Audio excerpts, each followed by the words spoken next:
This is Practically Culture, a podcast devoted to TV, movies, sometimes video games, and other pop culture.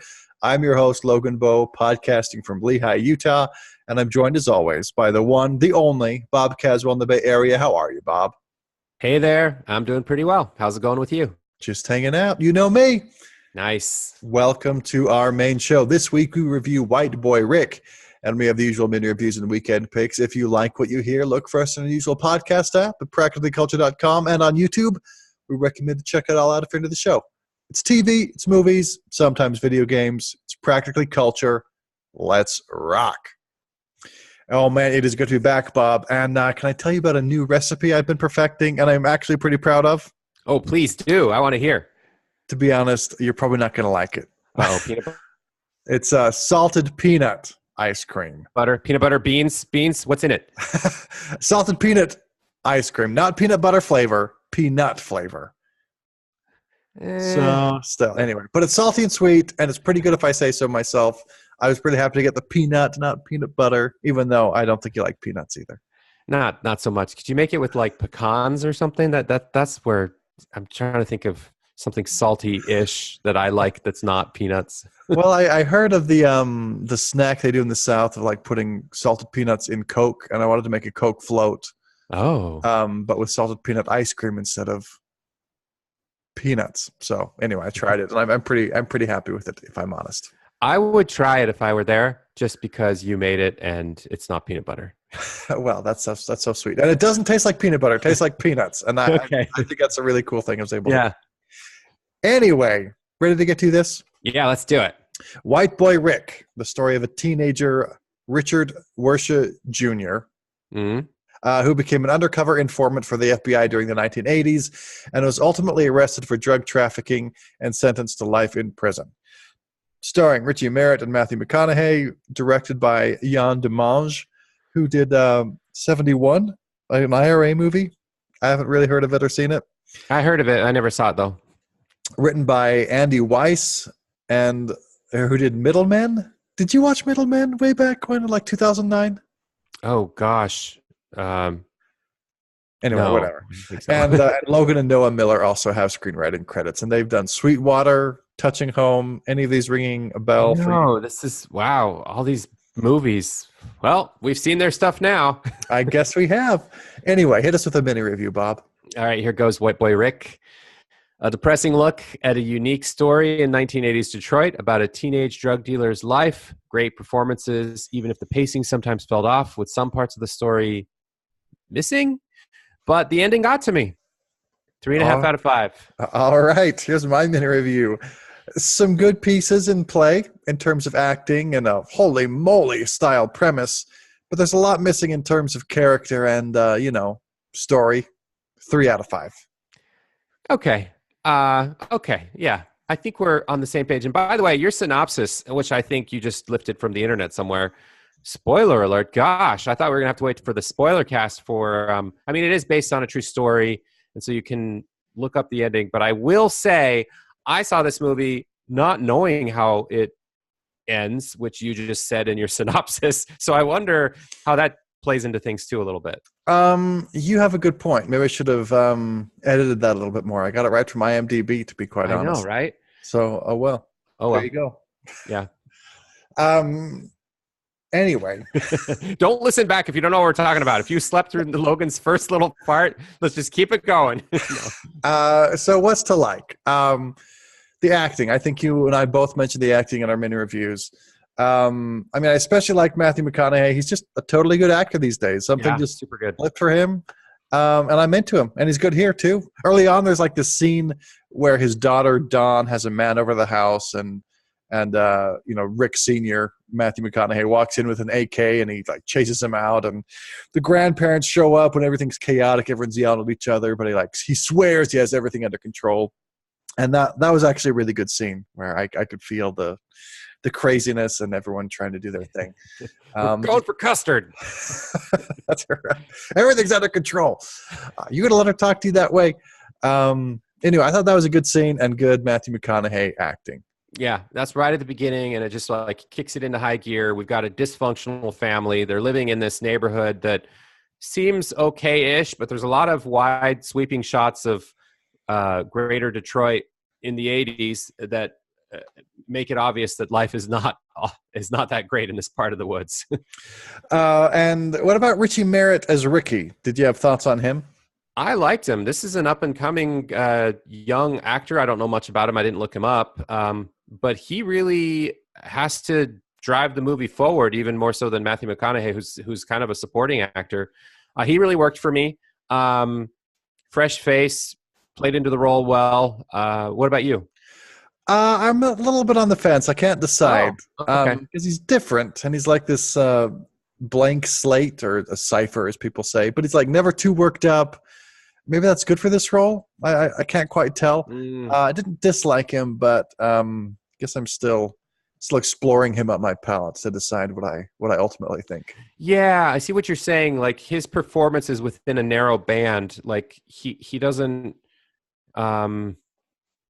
He is who he is fairly consistently through the whole movie, but it worked for me. So I'll give it that. All right. The story is pretty crazy if we're talking about what there is to like. I mean, all this stuff happening to a teenager, FBI informant using that experience to become an actual drug dealer, rise in the ranks of drug gangs, and getting with certain women that he gets with all before he's even 18. That is really crazy stuff. Yeah, a lot of it when he's like 14 at the beginning of the movie.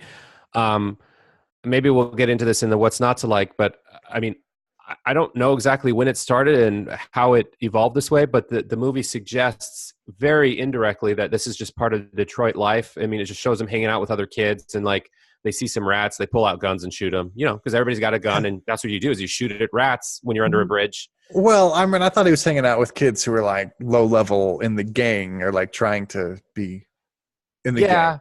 I guess. It wasn't just random kids.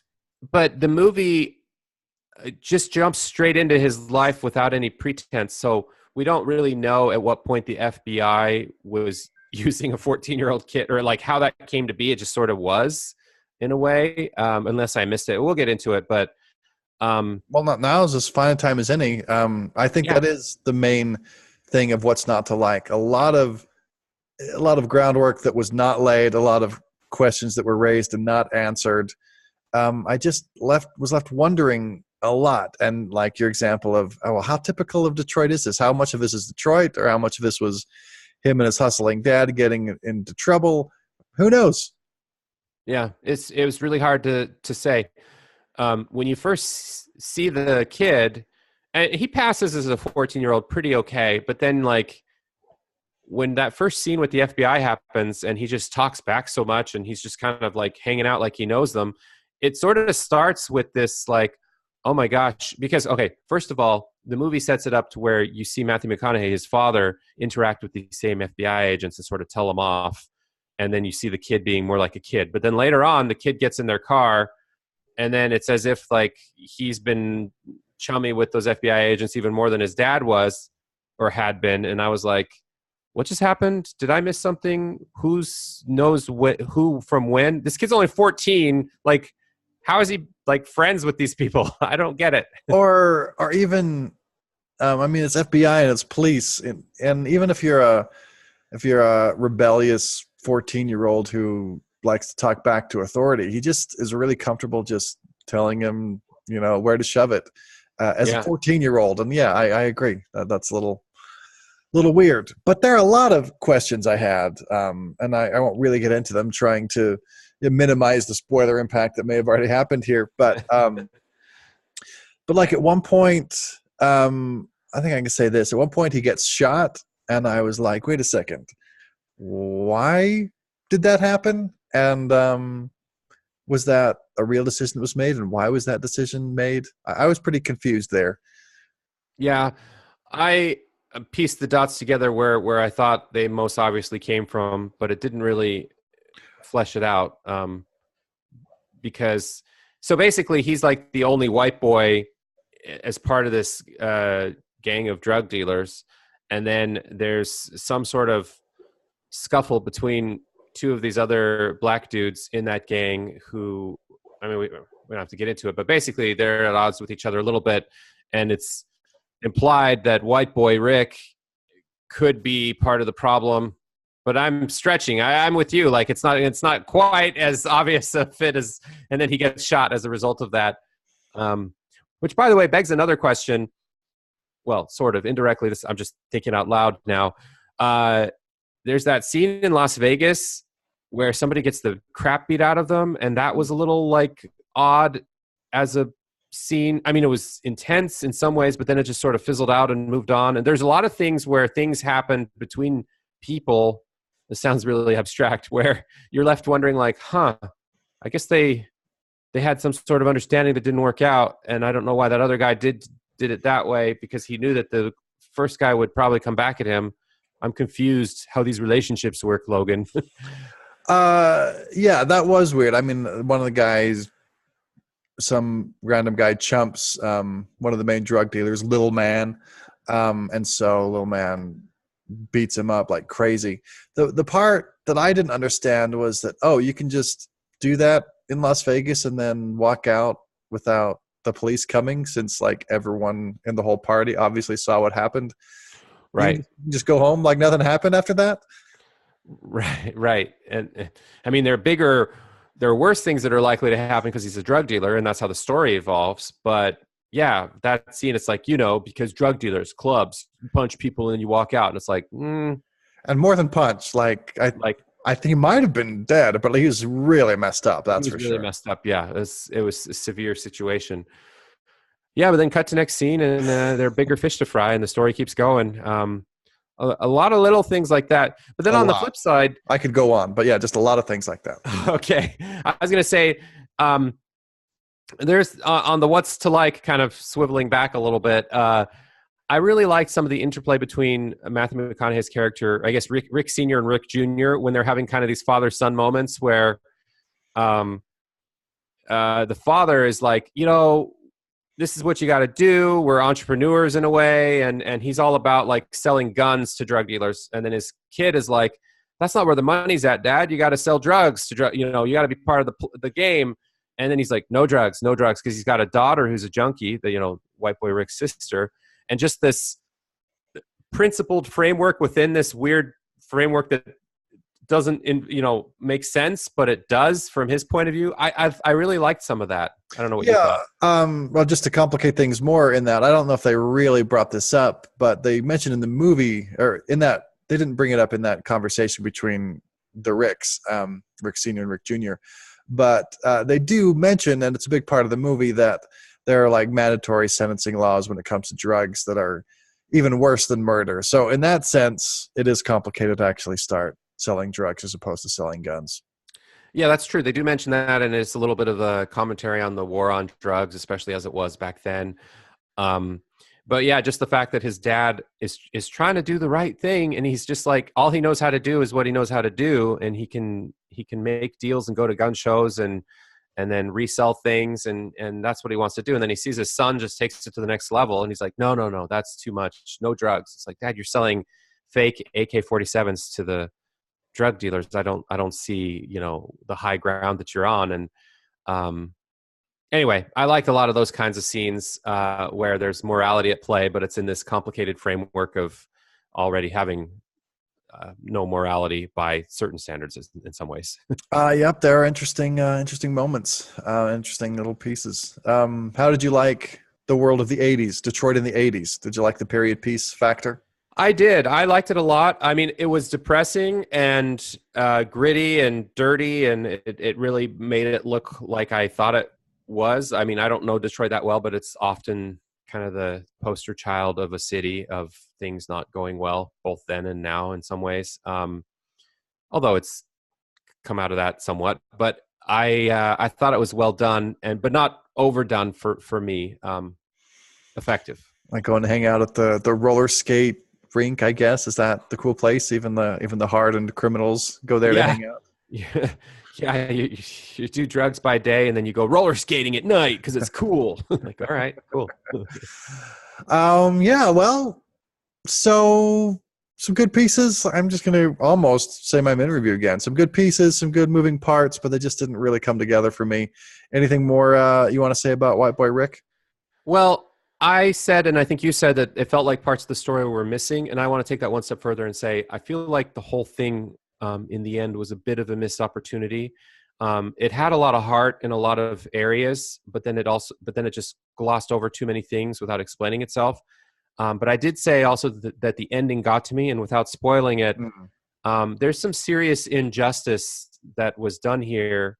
And the story starts out as one kind of story, but then it quickly, by the second half, you feel, at least for me, I was reevaluating the premise, like thinking like, oh, these are bad people, or everybody feels entitled in this world, even though it's this dirty, uh, drug-ridden underworld of, this is how life is there. But then by the end, I was kind of sympathetic towards a lot of the characters, including the sister, the father, everyone. Like I kind of got into their world, and then to see how it wraps up, and it is based on a true story, it just got to me because I felt like there's a little bit of a victims of circumstance sort of thing going on, and depending on how you interpret it, um, maybe that shouldn't carry as much weight as I'm giving it, but it really affected me in a way, and I wanted to look it up and understand the story even more. And I think the movie could have done a better job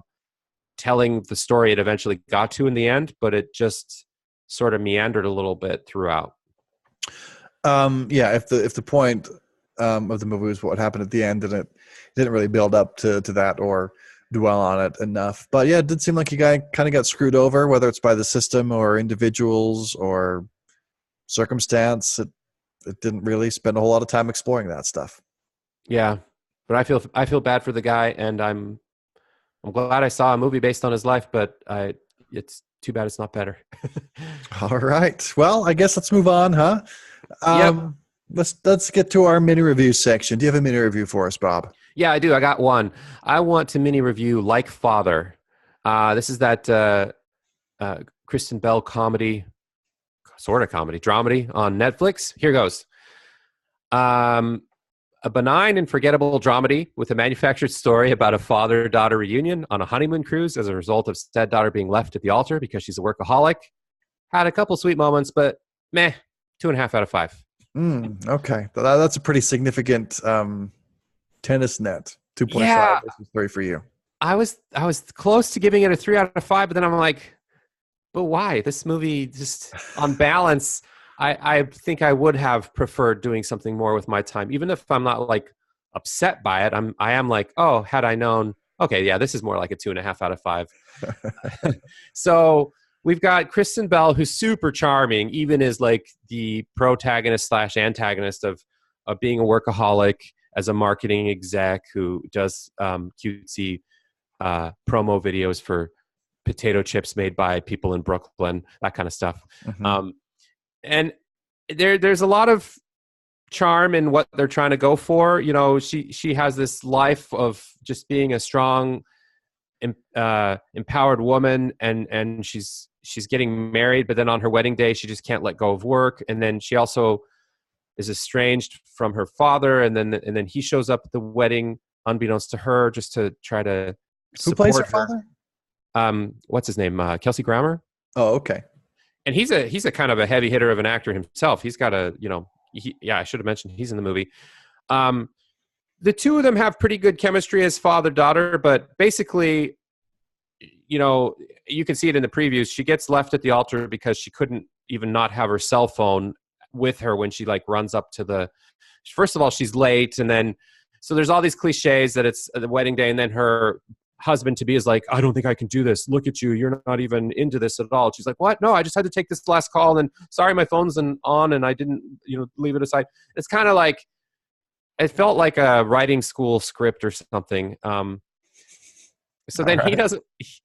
he doesn't want to get married all of a sudden. So she gets embarrassed by that and then goes straight back to work. But then her dad's now in her life. And then through a series of events where they sort of meet up at a bar and try to get to know each other again, and then they get drunk, she ends up on the honeymoon cruise with her dad because they were drunk when they decided it would be funny. And then they wake up and then they're stuck on a cruise together, and then they have to get to know each other.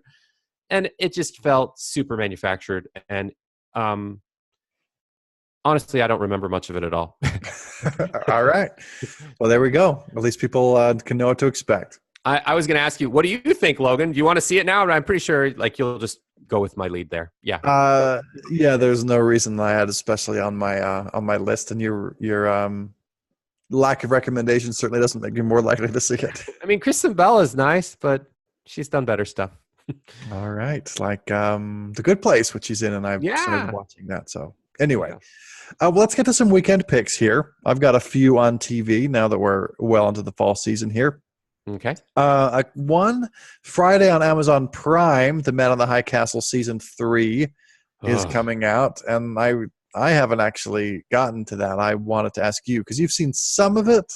Yeah, I watched season 1 and then a couple episodes of season 2, but it came out a while after season 1, and then it just jumped straight into some weird shit, and I was like, "What is this?" And then we just dropped off, and it didn't seem as interesting as the first season. Sorry. Okay. So neither of us is really up to date on that, but some people like it, so it's coming out. Mm-hmm. Also want to mention Friday on Netflix, a movie drops, and let me pull up the info here. Private Life is the name of this movie. Mm-hmm. And why was it that it's got Catherine Hahn and Paul Giamatti. They're a couple who have apparently been trying to get pregnant for a long time.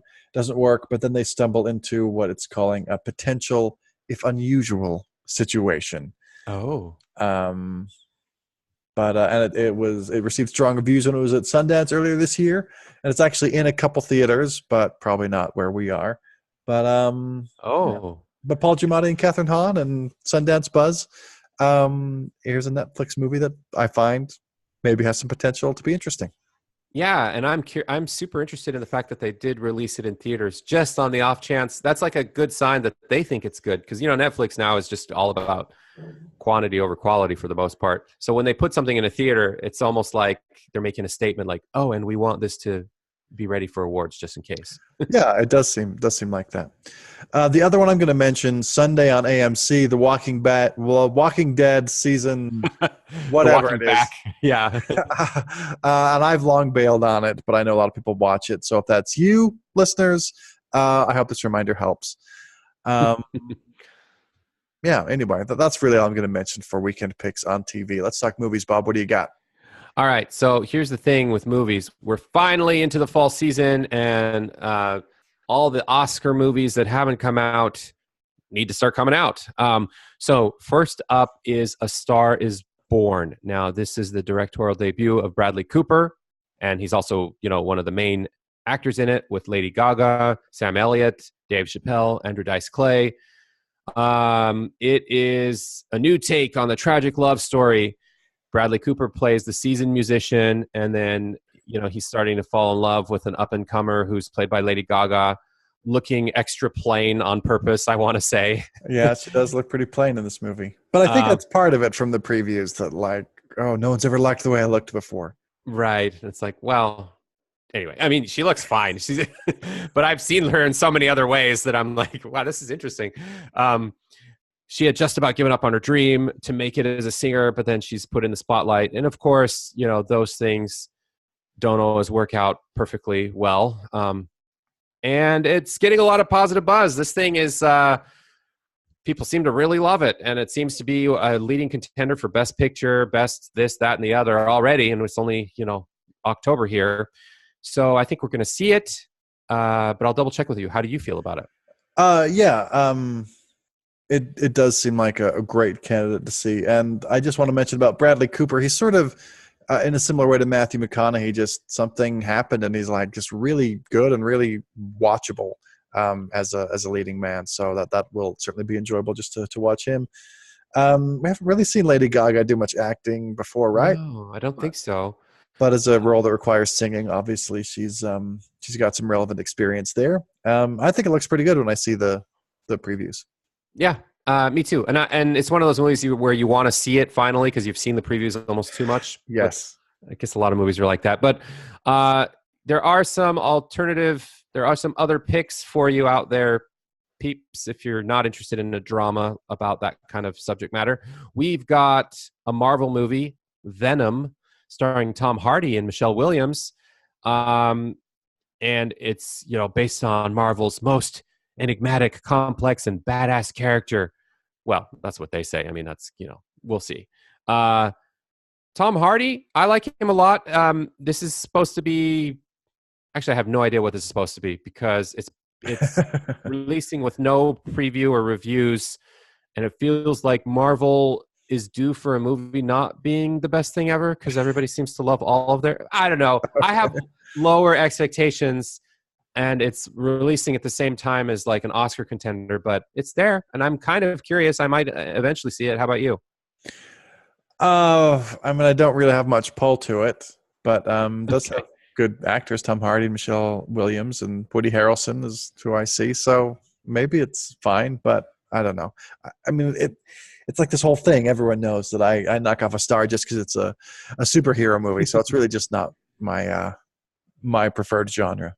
All right. Well, then how about if I interested you in a salsa dancing movie about gentrification? Huh? I mean, how does that sound? Tell me more. Okay, there's this movie called Shine, and I don't know, just the synopsis, two Puerto Rican brothers are separated after a tragedy only to reunite years later, and it's set in New York City, and it's all about salsa dancing and real estate, commercial real estate, and how they're going to use salsa dancing to fight against gentrification. I'm not making this up. I mean, when I see the preview, I'm like, that's what this movie is about: salsa dancing and gentrification and commercial real estate. There's a part of me that wants to see how bad or not bad it is based on that, but there's a chance it could be good. So I just thought I'd throw it out there. Okay. And then I feel like there are a couple more that I just have to mention briefly because they also have interesting premises. There's The Hate You Give, about a black girl who goes to a private school and is living kind of a dual life in white prep school, but then she lives in a neighborhood that's more black. It's making some waves, and there's some commentary on society there. And then there's another movie called Loving Pablo, which is Javier Bardem playing Pablo Escobar, and Penelope Cruz is in it. It's a limited release. Some interesting stuff dropping this week, but I think it's probably going to be a Stars Born for us. Last time I remember Javier Bardem and Penelope Cruz, it was like Vicky Cristina Barcelona. Yeah, this is way different than that. I liked that movie, but yeah, I'm sure you're right. It's probably a lot different. But yeah, I did like that movie too. Anyway. So those are the movies. Unless you say otherwise, Logan, I think we can call it now. A Star is Born needs to be seen and needs to be reviewed by us for the people. All right, well, let's do it. It's TV, it's movies, it's Practically Culture. There's some picks for you. Go forth and watch. And that's this week's episode of Practically Culture. Join us next week as we review A Star is Born. And we have the usual mini reviews and weekend picks. You can find more from us at practicallyculture.com and in your favorite podcast app and on YouTube. Like us on Facebook. Follow us on Twitter. I'm at Logan Bo. Bob's at Bob Caswell.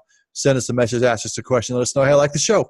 Get out there and watch some TV and movies, people. Play some video games. It's good for you. Thanks for rocking with us. Have a good one.